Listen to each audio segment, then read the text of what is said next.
This relationship ran pretty deep. The Chinese Communist Party is the biggest existential threat to this country. Tensions are higher than they feel like they've ever been. The whole strategy of China is to learn from American companies, take advantage of the investments of American companies.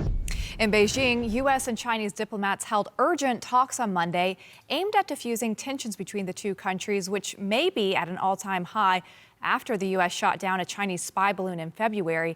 And back in the U.S., the prestigious University of California at Berkeley is coming under fire for not disclosing it received $240 million from China and then gave Chinese officials tours of its cutting-edge semiconductor research facilities.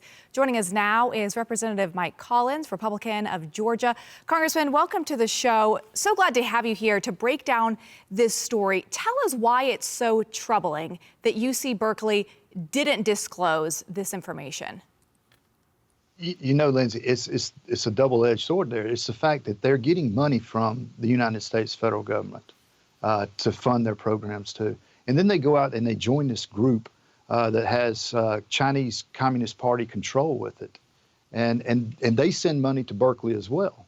But when they send money to Berkeley, you could almost equate it to the Chinese balloon spying. It's the same thing because they, in return, wanted something for payback. And that was getting people to come to various chip manufacturers here, semiconductors, here in the United States, and tour those facilities, the new research facilities. And they were able to do that. Over 21 people have been through to tour these facilities.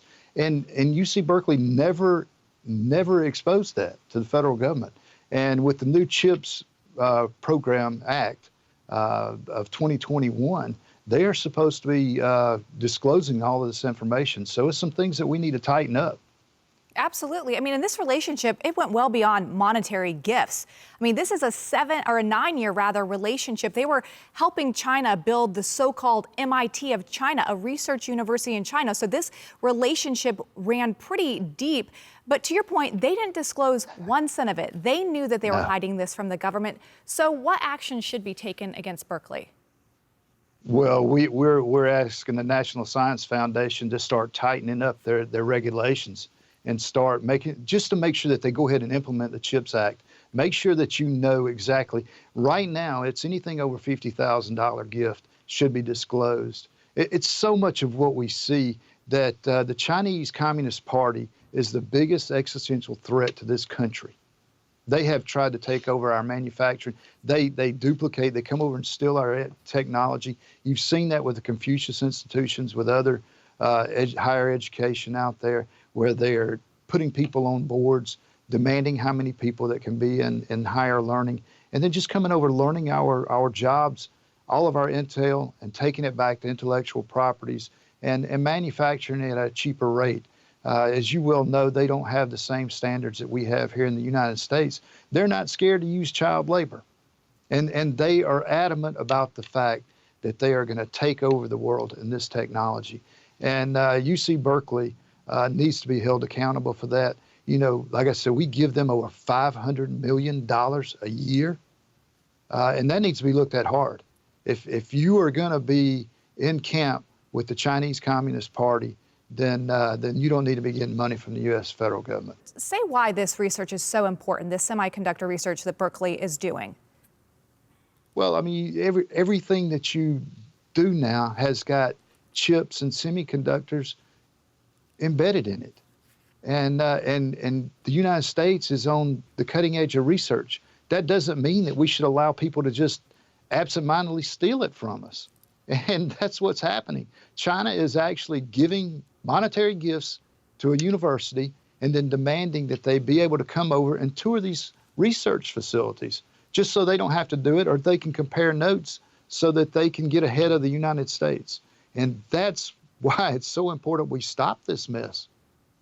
Congressman Mike Collins, appreciate you giving us the insight into this story. We'll have to check back in with you. Thank you for your time this evening. Thank you. Despite these serious tensions with China, some of America's top business leaders are ramping up their diplomacy with China, resuming their trips there, and some critics say downplaying the Chinese security threat. Joining us now to discuss all this is Tom Duesterberg, a senior fellow at the Hudson Institute. Tom, welcome to the show. It's good to have you this evening. Okay, we're amidst interesting times right now. Tensions are higher than they feel like they've ever been with China, and now it's finally open for business, essentially. You have these executives going over there, but as I mentioned, they're kind of downplaying the threat. Is that the smartest move? Well, the reason that they're going over there is because China is inviting them to come and welcoming them with open arms.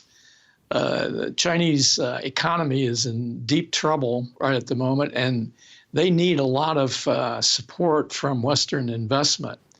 It's not only U.S. business leaders, but European business leaders, and even President Macron, Prime Minister Scholz of Germany have been there in recent times. The Italian Prime Minister has been there.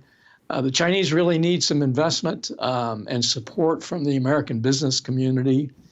And the business community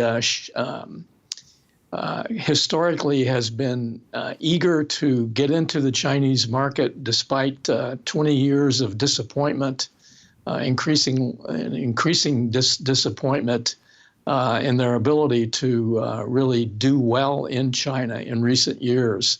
So it is a little bit perplexing why so many people are putting hope against the experience and going back to China again. So, Tom, economically for these companies, is it better for them to continue to build there, or should they be looking elsewhere? Well, they would be smart to be starting to look elsewhere, because the whole strategy of China is to learn from American companies, take advantage of the investments of American companies, try to capture the technology that they need to be self-sufficient, which is their whole goal. And in recent years, it's become more and more apparent that Western companies are being squeezed out of China. You just look at the electric vehicle industry, the train industry, and others. China has slowly squeezed Western companies' ability to do well in China, and indeed around the world. So American companies, European companies, Japanese companies should be looking to lessen their risks by looking to other parts of Asia, South America, South Asia, to both produce and to try to compete with China in gaining market share. We keep hearing President Biden say that China is our competitor. Just last week, he said they're our vigorous competitor. But as you mentioned, they want to take over as the world superpower, take over the U.S.'s position as that. So should we see them as a competitor or as an adversary?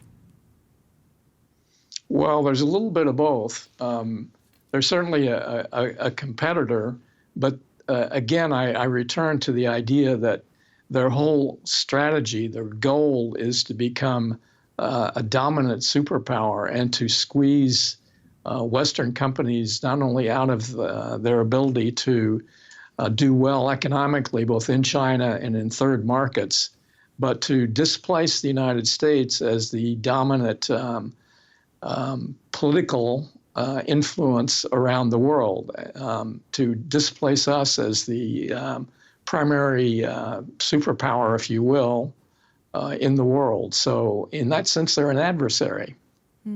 Tom, appreciate your insight on this important topic this evening. Good to see you.